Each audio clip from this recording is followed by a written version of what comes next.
Well, thank you, everyone, and particularly thank you, Caroline, for being the standout MP in the Parliament of 2010, just as I'm sure you'll be the standout MP in the Parliament of 2015 and beyond.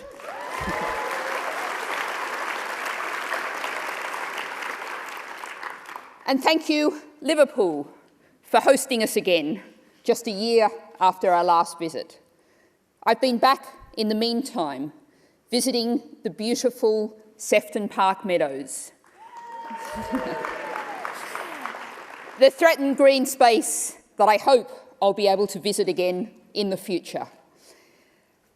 Thanks to all of you, this has been a momentous year. A year in which the Green Party has taken its place at the forefront of British politics. A year in which young people, in particular, have embraced our message of hope and real change. A year in which nearly 300,000 people joined together to help ensure we took our place in the national leadership debates.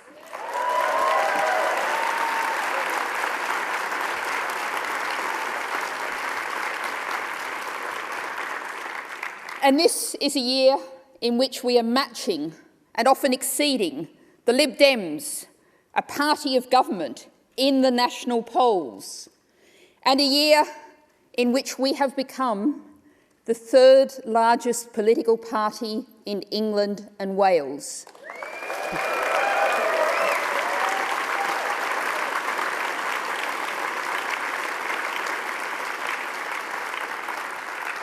In the space of just 12 months, we've grown from 13,000 members to 55,000 members. Our membership has quadrupled.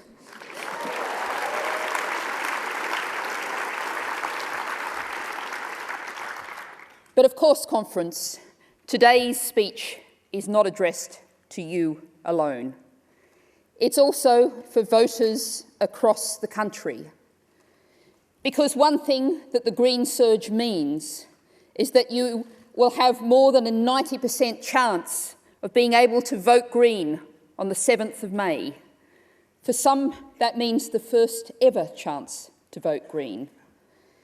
In 9 weeks' time, you will have in your hands something miraculous: the possibility of a peaceful political revolution.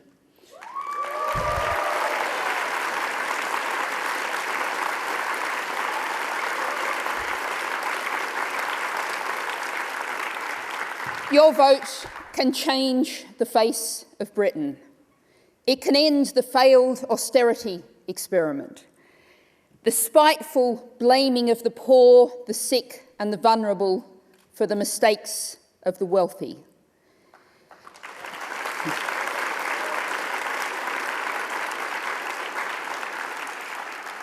This election can be a turning point in history, the moment where we can deliver a better Britain, a Britain that works for all of its people, a Britain which cares. Vote for what you believe in. Vote for the policies of hope, not fear. Vote for the policies that work for the common good, not the few. And Britain could be a very different country on the 8th of May.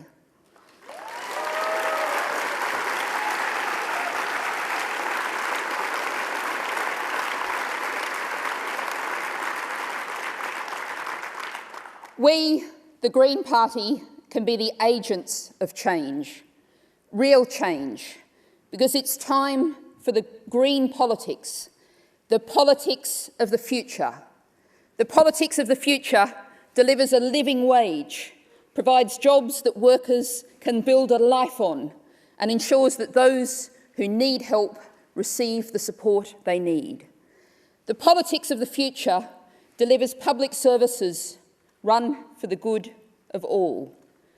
Our railways run not for shareholders, but for passengers. Our NHS not handed over to the profiteers, but kept in public hands. The politics of the future delivers social housing, council housing, meets our housing needs.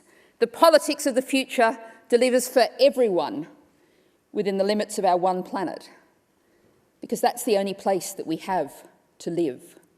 That's the politics of the future. That's the politics of the Green Party.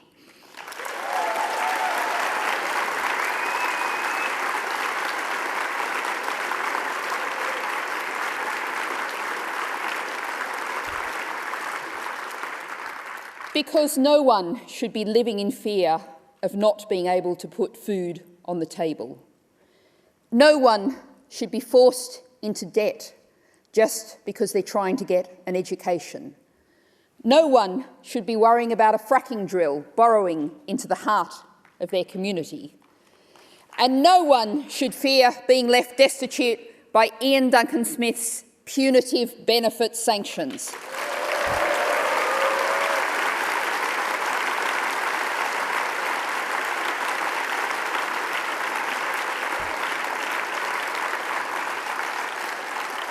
The politics of the future is not a politics of transaction, that discredited politics which offers selected groups and individuals a bribe, a short-term, unsustainable personal advantage.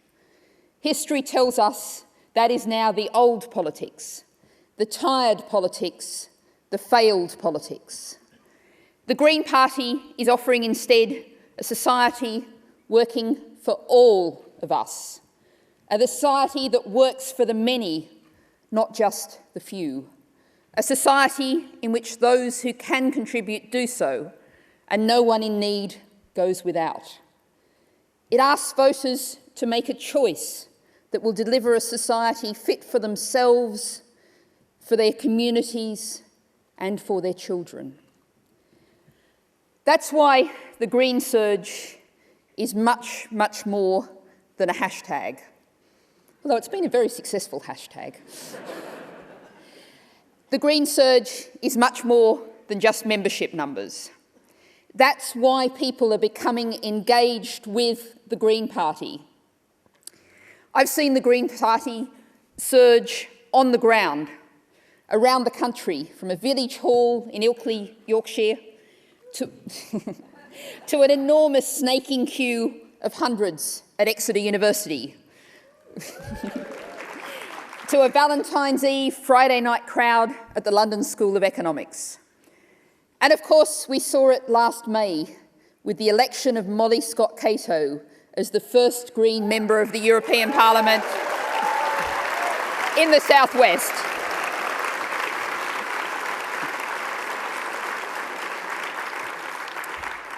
And as that first MEP in the South West, boy, hasn't she delivered.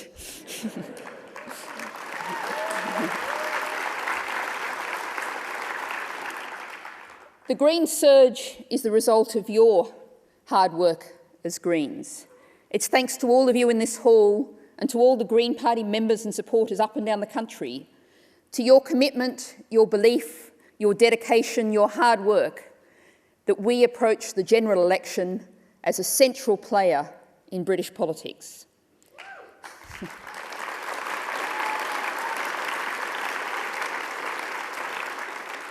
And of course, it isn't just the Green Party.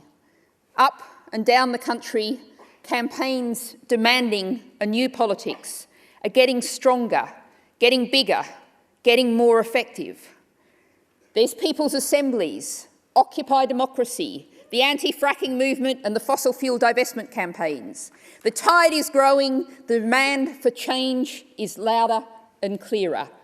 At last, the people are fighting back.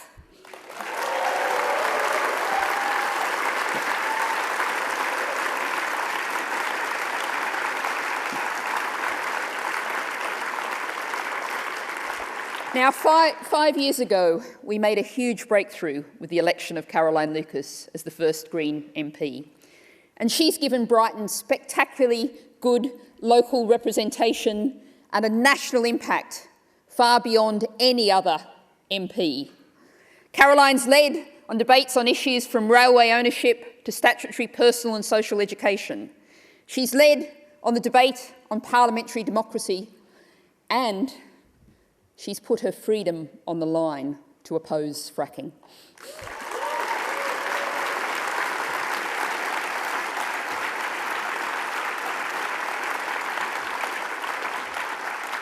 Because Caroline shows what voting Green delivers: passion, sensitivity and courage.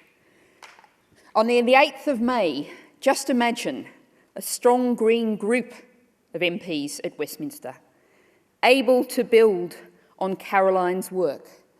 A group which would never, ever support a Conservative government.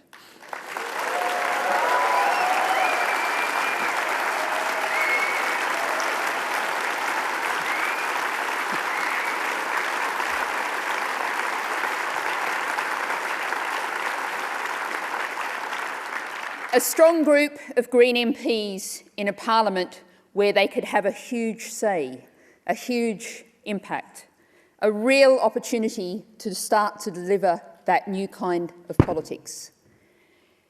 We know that the way things are in Britain is not sustainable. Continuing as we are isn't an option. Since 2000, food prices have risen 22%. But wages have fallen 7%. Almost 700,000 people are listed as in work, despite having no guaranteed hours week to week. It's time to end the scourge of 0 hours contracts.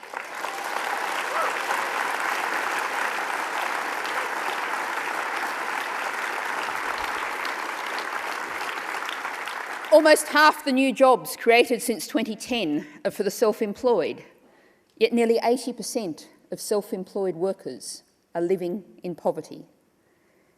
I applaud the growing number of individuals who contribute to, who work in, who run food banks.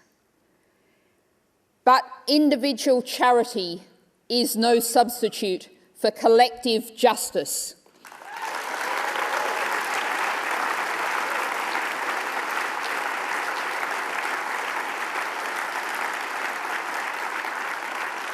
This is the outcome of the years of Blair, of Brown, of the Cameron-Clegg coalition and austerity Britain.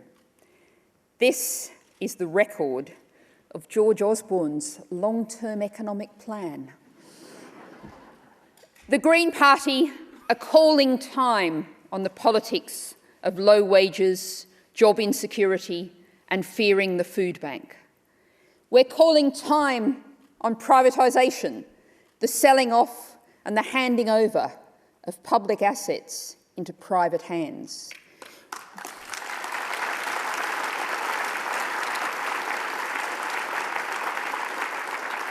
We're calling time on the trashing of the natural world, the world on which everything depends. Our economy, our lives, our futures depend on society, which in turn depends on the earth and its resources. That puts a huge weight, a huge responsibility on our shoulders, a responsibility we have to meet in the next few years. We know now the damage we're doing to the earth, as we didn't know in the past. We have to be up to the task. The whole ideology of Thatcher and her successors, be it Blair, Brown or Cameron, has failed. Change has to come. The market is short-sighted and short-term. It is blind. It is senseless. It works for the 1%. It fails for the rest of us. All in it together? I don't think so.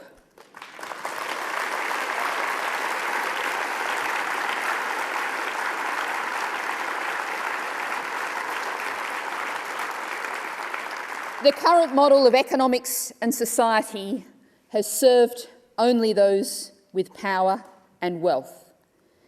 In austerity Britain, the super rich grab more than anywhere else in Europe.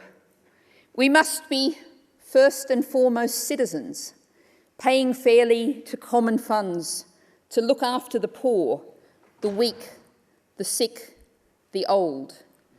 Everyone contributes what they can, and everybody benefits from that. This is what the politics of the future will look like. This is what the Green Party will deliver.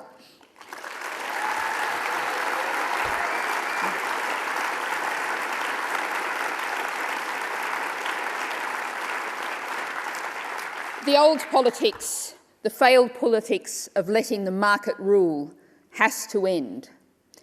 And there's nowhere that that's more obvious than in our NHS. The insidious but rapid infiltration of the profit motive into our health service, the dreadful, senseless PFI schemes that deliver despair and threaten bankruptcy must be reversed. The market in the NHS costs us big time. In 2010, the Health Select Committee reckoned it consumed 9% of total NHS costs, well over £10 billion a year. That's why I'm delighted that, as Caroline has already said, we are leading not just on repealing the Health and Social Care Act, which is damaging and threatening our health service, but going further, working to replace it with an NHS reinstatement bill that removes the market mechanism from the NHS.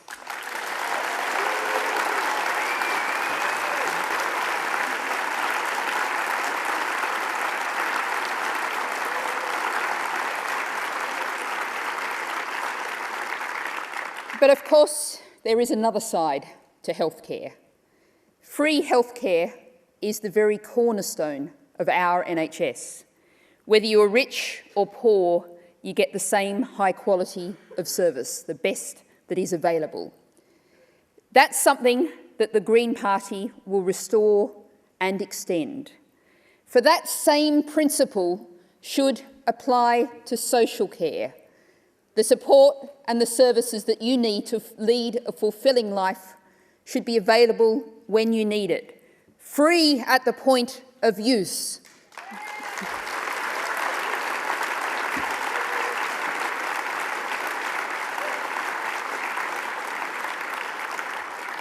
We believe that to be a decent, humane, caring society, social care must be free.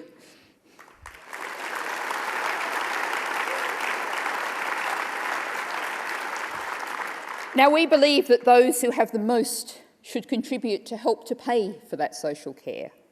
We need a range of new taxes aimed at making Britain a more equal society.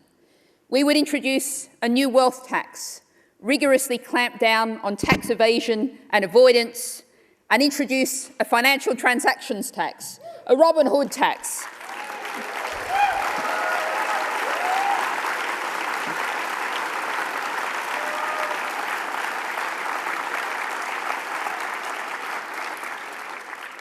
And we are not ashamed to say that those earning more than £100,000 a year should pay more.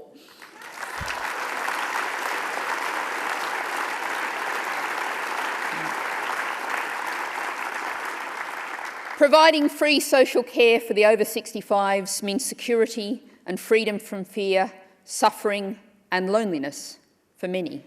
And it means 200,000 new jobs and training places.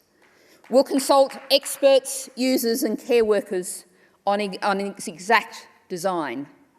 But our manifesto will include this as a core pledge.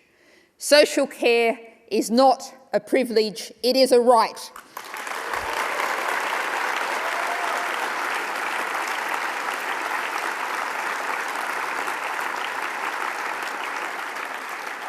Now, we know that the younger generations, many of whom are supporting the Green Party, have it tough. But we acknowledge, we stress that this is not the fault of their elders. In a Britain of solidarity, in a Britain of community, in a Britain of care, we all need to look out for each other. Of course, and I cannot stress this enough, we can only do this if you, the people of Britain, on the 7th of May, have your say.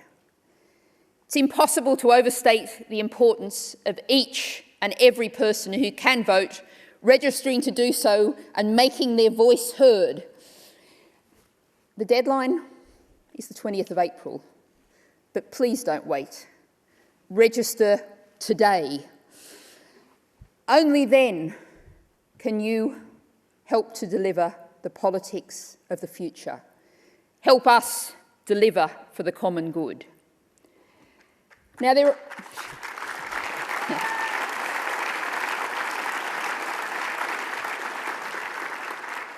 there are people who want to see business as usual politics continue. People who are happy with politicians who learnt nothing from the global economic crash.